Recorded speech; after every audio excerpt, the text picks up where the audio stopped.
What's app کی latest update کے بعد دنیا کی مشہور ترین میسجنگ ایپ واٹس ایپ جس کو اس وقت دنیا میں 2 ارب سے زیادہ لوگ استعمال کر رہے ہیں وہ چلنا بند ہو جائے گی۔ اس کی وجہ کیا ہے اور واٹس ایپ ایسا کیوں کر رہا ہے؟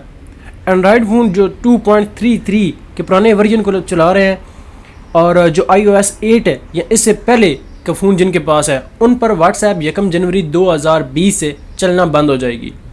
اور اس کے علاوہ ونڈو فون استعمال کرنے والوں پر بھی پابندی لگا دی گئی ہے کہ وہ واٹس ایپ استعمال نہیں کر سکتے۔ اس کی وجہ بتاتے ہوئے فیس بک نے کہا، کیونکہ فیس بک ہی واٹس ایپ کی مالک ہے، انہوں نے کہا کہ ان آپریٹنگ سسٹم کے iOS اور جو ونڈوز فون ہے انہوں نے اپنے آپریٹنگ سسٹم کو اپ ڈیٹ نہیں کیا، جس کی وجہ سے فیس بک اور واٹس ایپ کی سیکیورٹی کو خطرہ ہے، جس کی وجہ سے ان موبائلوں پر واٹس ایپ بلاک کر دی جائے گی، کیونکہ پیچھے تقریباً 500 ملین پاسورڈز لیک ہو گئے تھے۔ اس کی وجہ یہی تھی کہ ان لوگوں نے ان کمپنیوں نے اپنے آپریٹنگ سسٹم اپ ڈیٹ نہیں کیے تھے، جس کی وجہ سے فیس بک کی سیکیورٹی کو خطرہ تھا۔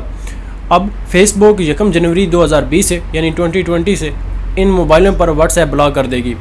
ان کے بارے میں کہا گیا کہ وہ اپنی چیٹ سیٹنگ میں جا کر ایکسپورٹ چیٹ کر لیں تاکہ بعد میں انہیں کوئی شکایت کا موقع نہ ملے، کیونکہ بعد میں وہ کسی طرح بھی اپنی چیٹ کو ایکسپورٹ یا بیک اپ نہیں کر سکیں گے۔